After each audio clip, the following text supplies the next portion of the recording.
जय हिंद फ्रेंड्स। आज की वीडियो का टॉपिक है गलवान घाटी। फ्रेंड्स, गलवान घाटी पिछले 10 महीने से लगातार सुर्खियों में रहा है, लगातार न्यूज में चल रहा है। इस वीडियो में मैं आपको पूरी डिटेल में गलवान घाटी की कहानी समझाने वाला हूं। इस वीडियो को आप बिना स्किप किए आखिर तक जरूर देखिए। वीडियो को आगे बढ़ाने से पहले एक जरूरी जानकारी मैं आपके साथ शेयर करना चाहता हूं। फ्रेंड्स, भारत के रक्षा मंत्री राजनाथ सिंह ने एक ऑफिशियल स्टेटमेंट दिया है जिसमें उन्होंने बताया है कि जो चीन की सेना भारतीय सीमा में घुस करके, जो गलवान घाटी वाला इलाका है वहां पर घुसकर अपने टेंट लगा करके बैठी थी, वो अपनी सीमा से निकलने के लिए तैयार हो गई है। इसके साथ ही चीन ने पिछले साल जून 2020 में गलवान घाटी में जो चीनी सेना और भारतीय सेना के बीच में झड़प हुई थी, उस दौरान चीनी सैनिकों के शहीद होने की बात आखिरकार स्वीकार कर ली है और चीन की तरफ से उस झड़प का एक वीडियो भी जारी किया गया है।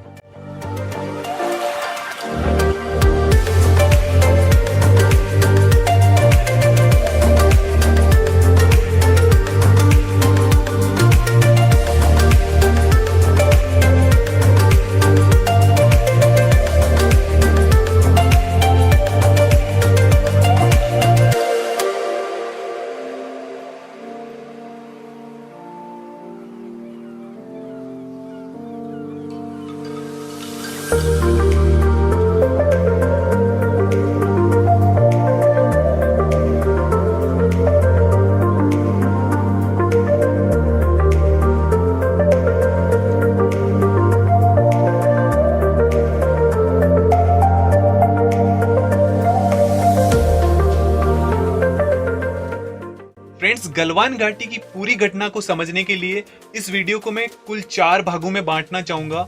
इसके पहले भाग में हम चर्चा करेंगे कि गलवान घाटी कहां पर है, यानी कि भारत के किस स्थान को हम गलवान घाटी के नाम से जानते हैं और वहां पर आखिरकार ऐसा क्या हुआ था कि लगातार 10 महीने से ये सुर्खियों में बना हुआ है। वीडियो के दूसरे भाग में हम गलवान घाटी में जो घटना हुई थी उसके पीछे के कारणों के बारे में हम डिटेल में जानेंगे।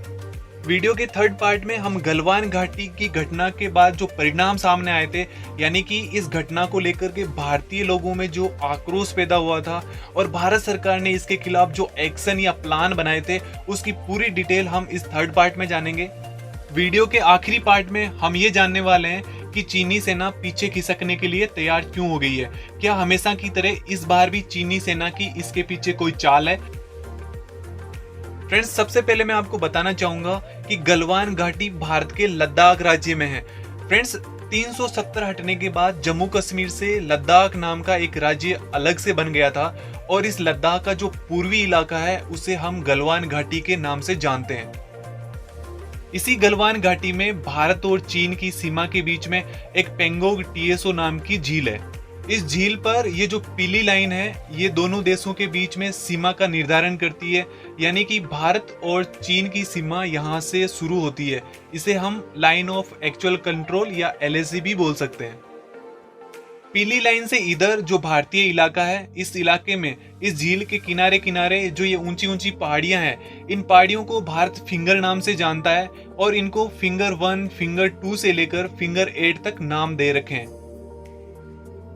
जो फिंगर 8 है वो बिल्कुल LAC के ऊपर है, यानी कि इस पीली लाइन के पास में है। और यहाँ पर फिंगर 3 पर भारत की आखिरी पोस्ट है, यानी फिंगर 3 से लेकर फिंगर 8 तक भारत की कोई भी पोस्ट नहीं है। फिंगर 4 से लेकर फिंगर 8 के बीच में जो एरिया है उसकी देखरेख के लिए भारत अपनी पेट्रोलिंग पार्टी भेजता रहता है।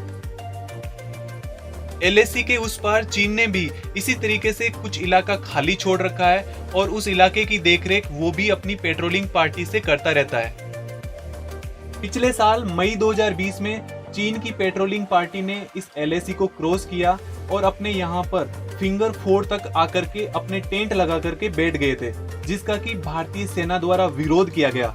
उसके बाद दोनों सेनाओं के लेफ्टिनेंट जनरल ने आपस में मीटिंग किया और 9 जून 2020 को चीनी सैनिकों ने अपने टेंट उखाड़े और वापस अपनी सीमा में चले गए, यानी कि भारतीय टेरिटरी से चीनी सैनिक निकल चुके थे। लेकिन 15 जून 2020 को चीनी सैनिक एक बार फिर से भारतीय सीमा में घुस आए थे। इस दौरान भारतीय सेना की 16 बिहार रेजिमेंट के कमांडिंग ऑफिसर कर्नल संतोष बाबू वहां पर तैनात थे। एक्शन लेते हुए उन्होंने एक टीम बनाई और उस टीम के साथ में वो चीनी सैनिकों के पास ये पता लगाने के लिए गए थे कि जब एक बार एग्रीमेंट हो चुका है तो फिर से वो भारतीय टेरिटरी में क्या कर रहे हैं। भारतीय सैनिक केवल डंडे के साथ वहां पर पहुंचे थे, लेकिन चीनी सैनिकों ने इस बार अपने डंडों पर कंटीले तार और नुकीली कीलों वाली रोड लेकर के वहां पर तैयार बैठे थे। जैसे ही भारतीय सैनिक वहां पर पहुंचे, बातचीत करने की कोशिश की। इसके बदले में चीनी सैनिकों ने भारतीय सेना के ऊपर हमला बोल दिया। कर्नल संतोष बाबू ने मदद के लिए कुछ सैनिकों को वापस भेजा और इधर से जब भारतीय सैनिकों को पता चला कि वहां पर चीनी सैनिकों ने भारतीय सेना के ऊपर हमला बोल दिया है, तो वो सैनिक गुस्से में थे और वो पूरी तैयारी के साथ वहां पर गए थे और उन्होंने जाते ही चीनी सेना के ऊपर हमला बोल दिया। इस पूरी घटना में कर्नल संतोष बाबू सहित भारत के लगभग 20 जवान शहीद हुए थे, जबकि भारतीय सेना ने चीन के लगभग 43 जवानों को मौत के घाट उतार दिया था। लेकिन उस समय चीन ने अपने सैनिकों के मरने की बात को स्वीकार नहीं किया था।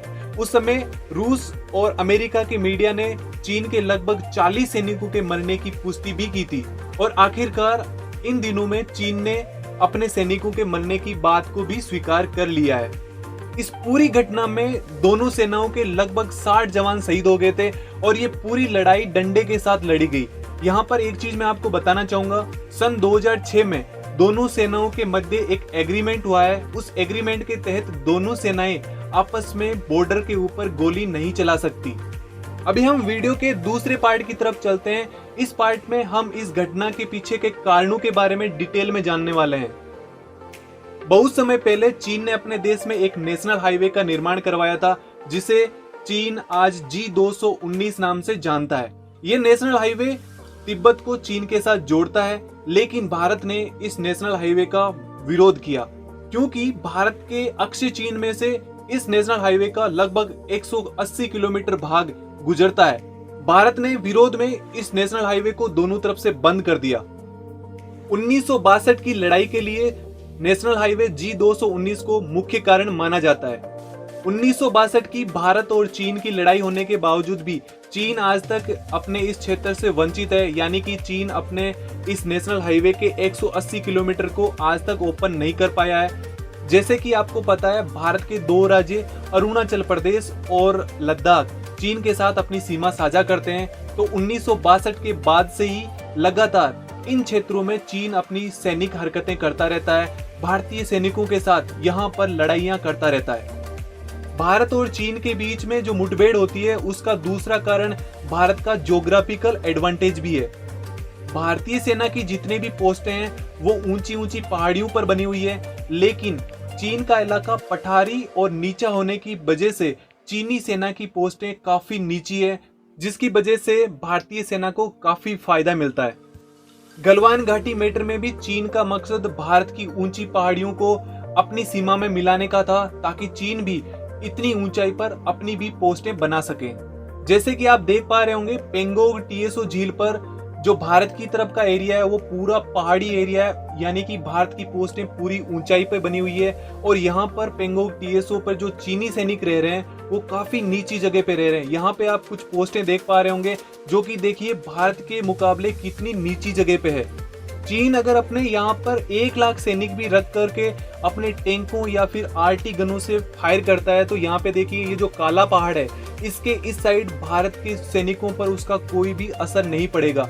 यानी कि चीन जितना गोला बारूद वहां से चलाना चाहे, ये काला पर्वत उसे आसानी से रोक लेगा।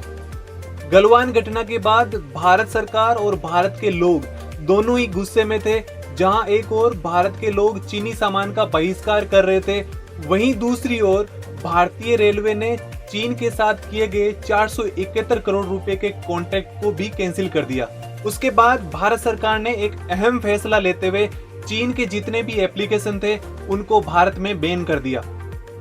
जैसे कि मैंने वीडियो के शुरुआत में बता दिया था, चीनी सेना अब पीछे खिसकने के लिए तैयार है। तो क्या इसके पीछे भी चीन की कोई चाल हो सकती है? जी हाँ, बिल्कुल हो सकती है। चीन जब जब पीछे गया है वो दोबारा से वापस जरूर आया है, क्योंकि चीन की धोखा करने की आदत कभी खत्म ही नहीं हुई। पिछले 10 महीने में भारत की तरफ से बहुत सारे प्रयास किए जा चुके हैं कि चीनी सैनिक वापस अपनी सीमा में लौट जाएं, लेकिन चीन इसके लिए तैयार नहीं हुआ था। लेकिन अचानक से एक न्यूज आती है, खुद देश के रक्षा मंत्री अपना एक स्टेटमेंट जारी करते हैं जिसमें वो बताते हैं कि चीनी सेना पीछे खिसकने के लिए तैयार है। तो शायद इसके पीछे चीन की कोई ना कोई चाल तो जरूर होगी। चीन भारत की सीमा से वापस खिसक रहा है। इस पॉइंट को हम एक अन्य नजरिए से देखें, यानी कि दुनिया की नजर से देखें, तो इसके पीछे दो अन्य कारण भी हो सकते हैं। पहला कारण है कोविड-19। जैसे कि आपको पता है, पूरी दुनिया चीन को कोविड-19 के लिए जिम्मेदार मानती है और चीन के खिलाफ है। जब दुनिया में कोरोना फैल रहा था, उस समय चीन में कोरोना लगभग खत्म हो चुका था। जिस समय दुनिया के सारे देश कोरोना महामारी से जूझ रहे थे, उस समय चीन ने एक वैक्सीन भी तैयार की थी। चीन में कोरोना के पेशेंट सफिशिएंट नहीं हो पाने के कारण चीन अपनी वैक्सीन का टेस्ट नहीं कर पाया था। उस समय चीन ने अन्य देशों से वैक्सीन के टेस्ट के लिए मदद मांगी थी, लेकिन किसी भी देश ने बिना टेस्ट की गई वैक्सीन को अपने देश में लाने से मना कर दिया। जहां एक और चीन वैक्सीन दुनिया में बांट करके सिंपैथी जुटा सकता था, यानी कि जो दुनिया के साथ उसके रिलेशन बिगड़े हैं उनको ठीक कर सकता था, वो नहीं कर पाया। वर्तमान समय में भारत अपनी वैक्सीन को दुनिया के लगभग 100 देशों में बांट चुका है और वो पूरे देश भारत के साथ खड़े हैं। तो जहां एक और पूरी दुनिया चीन के खिलाफ है, वहीं पर पूरी दुनिया भारत के समर्थन में खड़ी है। ऐसी स्थिति में चीन कभी नहीं चाहेगा कि वो भारत के साथ अपनी दुश्मनी को आगे बढ़ाए। भारतीय सीमा से चीनी सैनिकों के पीछे खिसकने का दूसरा कारण है 2022 में होने वाले ओलंपिक्स गेम। जी हाँ, 2022 में होने वाले ओलंपिक्स गेम चीन में होने वाले हैं और कोरोना को लेकर के पूरा विश्व चीन के खिलाफ है और वो 2022 में होने वाले ओलंपिक्स गेम का बहिष्कार करने का प्लान कर रहे हैं। तो ऐसी कंडीशन में चीन कभी नहीं चाहेगा कि वो भारत के साथ अपने रिश्ते और खराब करे। चीन इस बार गलवान घाटी मैटर में भारतीय सेना से एक कड़ा सबक सीख के गया है। चीन जब जब भी वापस जाता है अपनी कमियों को ठीक करता है और वो दोबारा तैयारी के साथ जरूर आता है। तो सभी से मेरी दरख्वास्त है, सभी से मेरी विनती है कि आप एक भारतीय होने के नाते चीनी सामान का बहिष्कार करके चीन को आर्थिक रूप से कमजोर कर सकते हैं। जय हिंद।